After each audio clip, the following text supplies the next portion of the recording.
Hello dear students, I am doctor Jay Shirpara और आज हम एक नए लेक्चर की शुरुआत कर रहे हैं प्रोटिस्टा के एक नए ग्रुप के साथ। आज हम डिस्कस करने वाले हैं about the dinoflagellates first. Dinoflagellates, इसका मतलब है dino that means two and flagellates इसका मतलब है फ्लैजिला, जिनके पास दो फ्लैजिला है। ऐसे ऑर्गेनिजम्स को हम डायनोफ्लैजिलेट्स कहते हैं। कहाँ पाए जाते हैं ये organisms? These organisms are mostly marine and photosynthetic। मतलब इन्होंने हैबिटेट भी बता दिया और मोड ऑफ न्यूट्रिशन भी बता दिया। ये मोस्टली मरीन है, मतलब ओशंस के अंदर ही मोस्टली पाए जाते हैं। और मोड ऑफ न्यूट्रिशन इनका फोटोसिंथेटिक है। सनलाइट की हेल्प से ये अपना खाना खुद बना सकते, डिपेंडेंट नहीं है किसी के ऊपर। बॉडी स्ट्रक्चर कैसा है?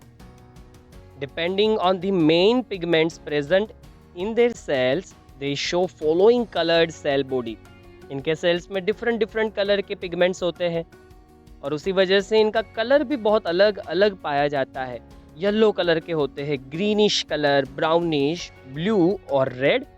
और मैंने आपको इसीलिए एक फिगर शो की है, देखिए उसमें कितने अलग अलग और डिफरेंट डिफरेंट कलर के डायनोफ्लैजिलेट्स दिख रहे हैं। इनके सेल स्ट्रक्चर को भी आप देखिए, ये बहुत ही डिफरेंट दिखते हैं और यूनिक दिखते हैं। इनका कलर भी बहुत ब्राइट होता है मोस्टली। और आप इनकी सेल वॉल को देखें तो इनकी सेल वॉल का स्ट्रक्चर कुछ वैसा होता है। इनके पास सेल वॉल्स जो होती हैं उनमें सेल्यूलोज की स्टिफ प्लेट्स होती है और उनका अरेंजमेंट कुछ ऐसा होता है जिसकी वजह से आप देखिए उनकी सरफेस का एक डिफरेंट तरीके का शेप फॉर्म होता है, एक यूनिक स्ट्रक्चर फॉर्म होता है जब सेल्यूलोज की प्लेट्स डिफरेंट डायरेक्शंस के अंदर अरेंज होती है। तो हमने बात की कि डायनोफ्लैजिलेट्स कहाँ रहते हैं और इनका बॉडी स्ट्रक्चर कैसा होता है।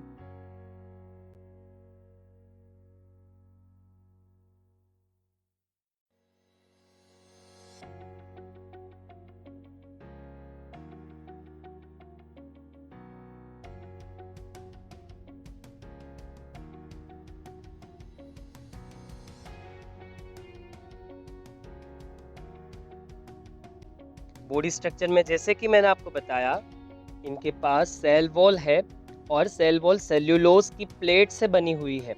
ये स्टिफ सेल्यूलोज प्लेट्स की अरेंजमेंट आउटर सरफेस पे कुछ इस तरीके से होती है जिससे इनका आउटर अपीयरेंस जो बहुत ही यूनिक होता है, एक यूनिक पैटर्न देखने को मिलती है आउटर सरफेस पे।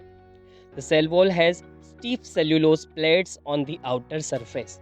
Most of them have two flagella, क्योंकि इसी वजह से तो इनका नाम डायनोफ्लैजिलेट्स पड़ा, क्योंकि इसके पास दो फ्लैजिला है। टू मतलब डायनो और फ्लैजिलेट्स वर्ड फ्लैजिला से आया।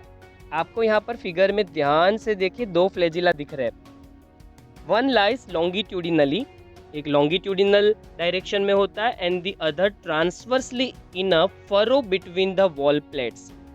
आप यहाँ देखिए, इनकी सेल वॉल की जो दो प्लेट्स है उनके बीच में आपको एक ट्रांसवर्स डायरेक्शन के अंदर फ्लैजिला दिख रहा होगा। तो एक फ्लैजिला तो सीधा लॉन्गिट्यूडिनल डायरेक्शन की तरफ मूव करता है और दूसरा फ्लैजिला इसका होता है कहाँ?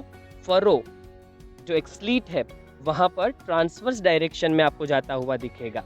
और इसी रीजन से इसका नाम हमने रख दिया डायनोफ्लैजिलेट्स। इसका मतलब है दो फ्लैजिला वाला।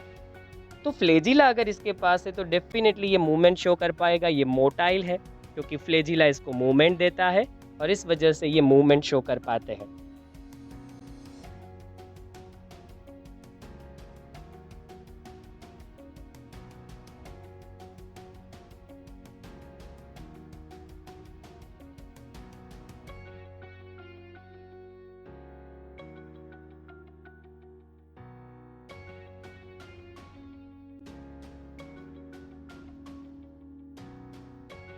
रेड टाइड, रेड टाइड क्या होती है?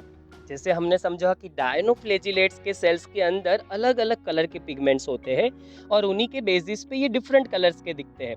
उनमें से रेड डायनोफ्लैजिलेट्स जो है, जिसका नाम गोनियोलेक्स है, वो रैपिड मल्टीप्लिकेशन करता है क्योंकि यूनिसेल्युलर ऑर्गेनिजम्स में सेल डिवीजन काफ़ी स्पीड से होता है और रेड डायनोफ्लैजिलेट्स तो एक्सट्रीम स्पीड से सेल डिवीजन करते हैं। तो बहुत सारे ऑफस्प्रिंग्स या तो सेल्स फॉर्म होते हैं, उनके बच्चे फॉर्म होते हैं, यूनिसेल्युलर सेल्स फॉर्म होते हैं।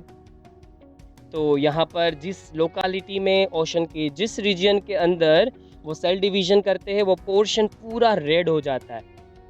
क्योंकि इनके सेल्स के अंदर रेड पिगमेंट्स हैं और उसी को हम नाम देते हैं red tides. Red dinoflagellates also known as Gonyaulax undergo such rapid multiplication that they make the sea appear red is known as red tides. Toxins released by such large numbers may even kill other marine animals such as fishes.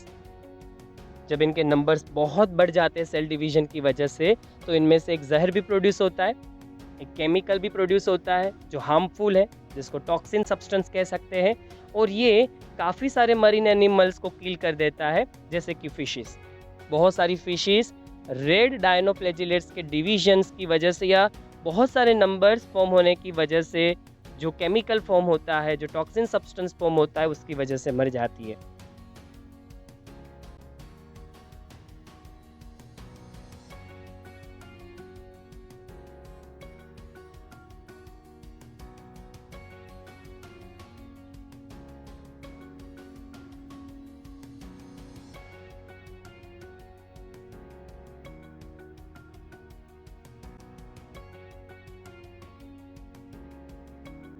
Protista kingdom में एक और group के बारे में चलिए study करते हैं, और इस ग्रुप का नाम है यूग्लिनोइड्स। आप सबने यूग्लिना का नाम सुना होगा लोअर स्टैंडर्ड में। वो यूग्लिना नाम का ऑर्गेनिज्म प्रोटिस्टा के यूग्लिनोइड नाम के ग्रुप का ही मेंबर है। पहली चीज, ये पाए कहाँ जाते हैं, इनका घर कौन सा है, हैबिटाट कौन सी है, कहाँ ढूंढ पाएंगे हम इनको। Majority of them are fresh water organisms found in stagnant water. आपको याद रखना है, ये ओशन में नहीं, पर मेजोरिटीली ये आपको फ्रेश वाटर में ही मिलेंगे। और वो वाटर कैसा होना चाहिए, स्टेगनेंट, रुका हुआ, स्टेबल। लेक वाटर है, जैसे जैसे पॉन्ड का वाटर है, वहाँ आप मोस्टली इसको ढूंढ सकते हैं, सर्च कर सकते हैं। इनका बॉडी स्ट्रक्चर कैसा होता है, instead of a cell wall they have a protein rich layer called pellicle which makes their body flexible. मतलब इनके पास सेल वॉल तो नहीं होती, उसकी जगह प्रोटीन रिच लेयर होता है, जिसको हमने अलग से एक नाम दे रखा है, पेलिकल। उसी की वजह से ये थोड़े फ्लेक्सिबल हो जाते हैं। आप सब जानते हैं कि जिनके पास सेल वॉल है, और अगर वो सेल्यूलोज से बनी हुई है तो काफ़ी रिजिड होती है। जनरली सेल वॉल का मतलब ही यही होता है कि जो वॉल की तरह रिजिड हो, जिसके पास बहुत ज़्यादा स्ट्रेंथ हो। वॉल रिजिड बहुत होती है, मजबूत बहुत होती है, पर फ्लेक्सिबल नहीं होती। पर इनके पास तो प्रोटीन का लेयर है सेल वॉल की जगह, इसलिए इनकी बॉडी काफ़ी फ्लेक्सिबल है। They have 2 flagella, a short and a long one. इनके पास 2 फ्लैजिला है अगेन, पर एक बहुत छोटा है और एक कंपेरेटिवली बहुत बड़ा। तो ये है यूग्लिना का बॉडी स्ट्रक्चर।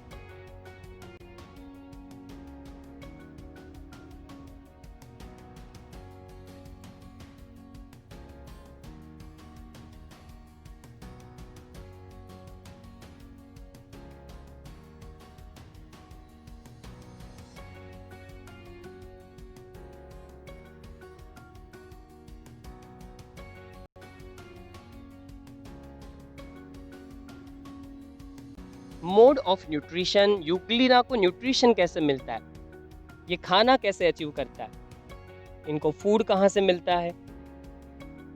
तो इसका न्यूट्रिशन बहुत ही यूनिक और इंटरेस्टिंग है। They are photosynthetic in the presence of sunlight. जब दिन का वक्त होता है, जब सनलाइट मिलती है इसको, तब ये सनलाइट की हेल्प से फोटोसिंथेसिस करते हैं और अपना खाना सनलाइट की हेल्प से फॉर्म कर लेते हैं। और आप देखिए, इनके पास क्लोरोप्लास्ट भी है फूड बनाने के लिए। When deprived of sunlight, they behave like heterotrophs by predating on other smaller organisms. जब सनलाइट नहीं मिलती तब भी इनको खाना है, इनको दिन को भी खाना है, इनको रात को भी खाना है। दिन को सनलाइट की मदद से ये खाना बना लेते हैं, और रात को जब सनलाइट नहीं मिलती तब फूड के लिए ये दूसरे ऑर्गेनिजम्स को प्रेडेट करने लगते हैं। डेफिनेटली ये यूनिसेल्युलर ऑर्गेनिजम्स को ही एज अ फूड यूज़ करेंगे, पर ऐसे यूनिसेल्युलर ऑर्गेनिजम्स इसका फूड बनेंगे जो साइज में छोटे हैं। उनसे जो छोटे होते हैं वैसे यूनिसेल्युलर ऑर्गेनिज्म को ये प्रिडेट करते हैं जब सनलाइट नहीं होती तब। इसलिए आप कह सकते हैं कि यूग्लिना ऑटोट्रॉफिक भी है और उसके साथ साथ हेटेरोट्रॉफिक भी है। इस तरीके से इसका मोड ऑफ न्यूट्रिशन थोड़ा सा यूनिक है। जो मोस्टली ऑटोट्रॉफिक ऑर्गेनिजम्स होते हैं वो हेटेरोट्रॉफिक नहीं होते। तो ऑर्गेनिजम्स या तो ऑटोट्रॉफिक हो गए या तो हेट्रोट्रॉफिक हो गए। यहाँ तो ये दोनों चीज़ें शो करता है। Interestingly, the pigments of euglenoids are identical to those present in higher plants. Euglena के अंदर, यूग्लिनोइड्स के अंदर मोस्टली ऐसे पिगमेंट्स पाए जाते हैं जैसे कि क्लोरोप्लास्ट है जिसमें क्लोरोफिल होता है और जिससे फूड प्रिपेयर होता है। ऐसे काफ़ी सारे पिगमेंट्स यूग्लिना में भी होते हैं जैसे प्लांट्स में पाए जाते हैं। थोड़ी सिमिलैरिटीज हमें शो करके बताई है कि प्लांट्स के जैसे ही कुछ पिगमेंट्स यूग्लिना भी शो करता है। और एग्जांपल में एक ऑर्गेनिज्म हमें शो किया, यूग्लिनोइड्स में यूग्लिना इंक्लूडेड है। बाकी भी बहुत से ऑर्गेनिजम्स इस ग्रुप में आते हैं। आप सर्च करके देखिए कि यूग्लिनोइड्स के अंदर कौन कौन से ऑर्गेनिजम्स को इंक्लूड किया गया है।